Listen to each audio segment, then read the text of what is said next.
We're gonna be leveling up for 2025. We can't really level up if we don't do certain things. And so what are we going to be doing to be the best version of ourselves and level up in 2025? We will be doing this together, and I see so much potential for 2025. I feel like 2024, I set my goals, but I really didn't stay consistent with them, and I felt like I really started being consistent only in like the last 2 months. So consistency starts now. If you guys are looking to level up like me, then come along through the journey. We're going to be doing this together. Everything that we do to get where we want to be, that's the best part.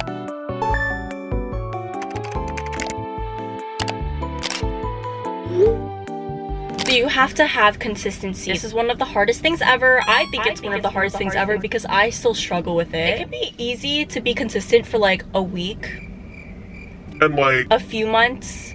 But when it comes to a certain point, it can get so hard. It gets hard as more time passes, but there could be this certain point where you reach that point and then that consistency just feels super normal and you make doing that certain thing a habit. It just becomes easy at that point. But sometimes it's hard to get to that point. Sometimes you don't even know where that point is for you. So obviously that point is different for everyone. To find out your point, you have to test the waters. You have to test out how long you have to do something for you to finally feel consistent with it. Sometimes you just want to get right into the consistency. You don't want to waste any time, especially if you're going into 2025 wanting to be consistent. If you don't want to test out when that point is for you, you have to be dedicated. It's all you. Also discipline. You have to be disciplined with what you're doing until you make it something that is just so easy for you that you just don't even think twice about, that you just can do, and you think about how you thought about it in the past and you just say like, can't believe you thought it was hard because now it's so easy. Consistency relates to literally anything. It could be related to your hobbies, any type of work that you do. It could be related to being sociable. It could also be related to working out. You have to be that girl. There's probably someone you look up to, maybe because you really like their style or you really like their personality. So why not be that girl for someone else? We're all very unique in our own way. We all have something to give to someone else. Why not see the term that girl as in be that girl for someone else rather than just that girl? It's not just saying like, oh, be that girl, but like also saying like, be that girl for someone else. and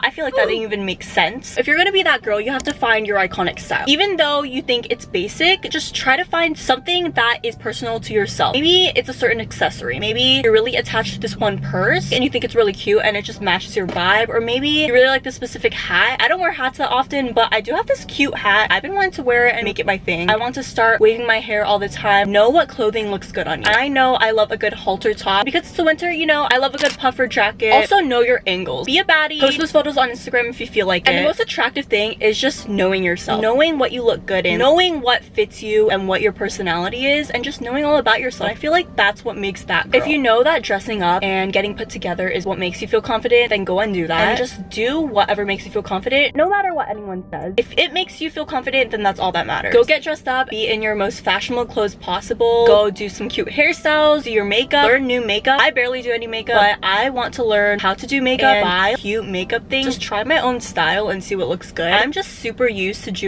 ooh, the lighting. Learn makeup, use a good perfume, have cute lip gloss, like have purse is crazy.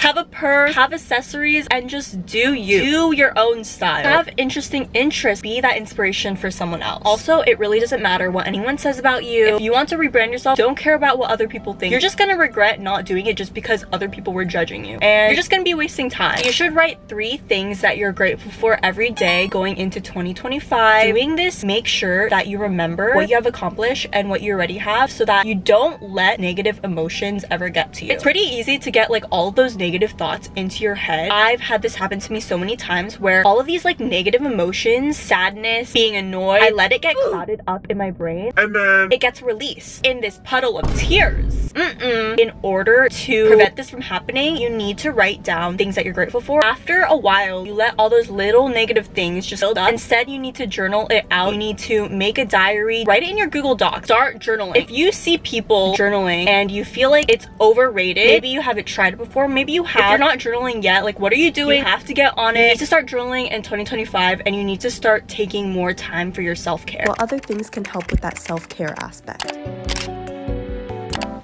Give it up for that lighting. But if you're anything like me, the space that you're in affects your mood, and every single time I come back from break, I feel like I just need to revamp the room that I'm in. There is stuff everywhere. I just need a clean space to have a clear mind. So we're going to be doing just a little bit of decluttering, have everything look organized and at least semi put together, have a clear mind, clear space. The main things I want to do is just declutter everything, clean my mirror because she's dusty. I'm gonna tell myself I can't be laying in my bed all day doing nothing. I want to do a little Pop Mart collection with you guys on like TikTokers. Recently, I've been obsessed with Pop Mart. I just got this one. She is so cute. This one lights up. I don't have my other Pop Mart stuff because they're all back at college. Once we get back, You already know. I brought my monitor back home, but then I forgot the remote. But what we can do is plug in our laptop so we can work smarter, not harder. But yeah, I'm not gonna procrastinate though.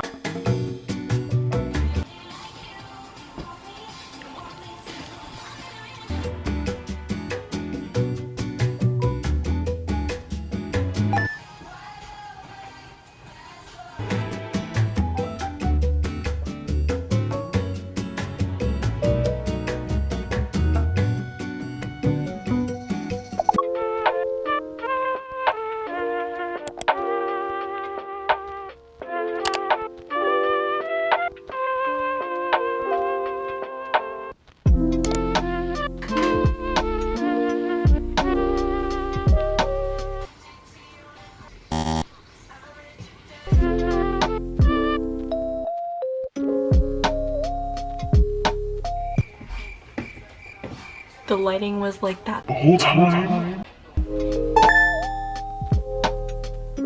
You have to invest in your own personal mental health. So in 2025, I will be putting my all into getting a consistent workout routine. This goes with the physical aspect, but also the nourishing habits. I'm also a big foodie, and with eating the right things, I feel like it is still possible to mix being a foodie and eating healthy. I always love trying new foods. I find enjoyment in cooking my own foods at home, and that includes all the fruits, like all the veggies, eating the rainbow. Already this past year, I have cut out snacking, and it's actually so good. You would think that if you snacked a lot before and you feel like you couldn't get through studying or like doing something long without snacking, you would think that you could not stop snacking. But I stopped snacking, and it's actually the best thing because snacking actually caused a lot of my nausea. Here I am not having to snack all the time, and I feel like it's just a healthy habit to have. Pat on the back. Like, I think my biggest mistake for the longest time was not having a true purpose to working out. The purpose was just wrong. The purpose that you should have for working out should be something that is related to your self-growth. I feel like a certain outcome shouldn't be the main reason. The thing that has been holding me back from being consistent with working out is working out for the wrong reason. Your main reason shouldn't be that you want toned abs or big butt. The main reason should be something related to having higher serotonin levels and like boosting your energy levels. If it's related to that, then you're more inclined to go work out because you see it as this thing that's going to help you gain energy instead of something that you have to do as a chore and something that's going to be tiring for you. Consistency of working out will definitely be easier, and I hope that's how it's going to be for me in 2025. I'm just going to change my mindset and change the image of working out. You have to master time management, okay? Time management is the biggest reason why a lot of people get their stuff done. They just find it easier to get stuff done because they have good time management skills. We're going to continue beyond using Google Calendar by aiming at certain time management tactics. By incorporating these certain tactics, we can get stuff done more easily and more efficiently and just have a more fun time getting our life together. I want you to keep in mind the 80-20 rule, which basically says that 20% work gives 80% outcome. You should focus on areas that give you bigger wins with littler effort. I don't even know if littler is a word.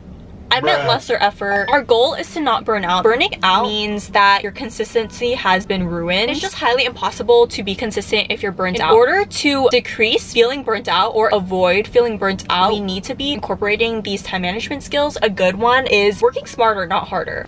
Work smarter, not harder. Okay, based on your normal schedule, you should definitely make themed days. For example, maybe Sunday could be your self-care cleaning day. Monday is your work day. Tuesday is your social day. Anything like that. However it works for you. This will ensure that you're doing the things and making things a priority, even though you initially didn't think of it as a priority. If you want it to be a priority and you don't see it as one and you're not treating it as one, how is it ever going to become a priority? And you guys know me making Pinterest mood boards for every single little thing. If you want to romanticize your social social theme day, your work theme day, go make a board for that so that you can look forward to doing it. If you don't make it a priority, it's not a priority. If you do make it a priority, then it is a priority. Just treat it as the thing you want it to be. It's just like with manifesting. If you want to manifest a certain thing, then you have to act like that person that has that thing. Just like last year when we did our ins and outs of 2024. I really love that trend. I don't know if we're still doing that this year, but I know what I'm going to be doing this year, and that is my not vision list. You can think of it as maybe like the opposite of your vision board, of your vision binder. The reason why it's going to be a list is because we don't want to make it as big as our actual vision board, because we don't actually want to be manifesting those things. We just want to tell ourselves that we want to avoid these certain things through this list. We have to minimize it to a list to get an idea of the things that we want to avoid. If we don't outright say what we want to avoid, we might not know exactly what we want to avoid. So what are those things that you're trying to avoid for 2025? Those things that if you do them, it will prevent you from being your best self, from leveling up. Make the list throughout the year. Make a reminder for yourself for the habits that you just want to throw away, that you're leaving behind, that you're breaking up with. What are those things that we do not envision for ourselves? We want the vision binder to be things that we envision for ourselves. We want to manifest those things for ourselves. But those things that we don't envision for ourselves, that we want to throw away, that we want to leave behind, we're going to put it in a list, and we're going to take that and throw that away and not do those things anymore. We definitely do not want those things for ourselves. And if you're having a hard time with this, just think of what are things that you would not be proud of if someone else did that. What are things that you just really can't tell someone and be proud of it, that you just want to leave behind and you want to throw in the trash?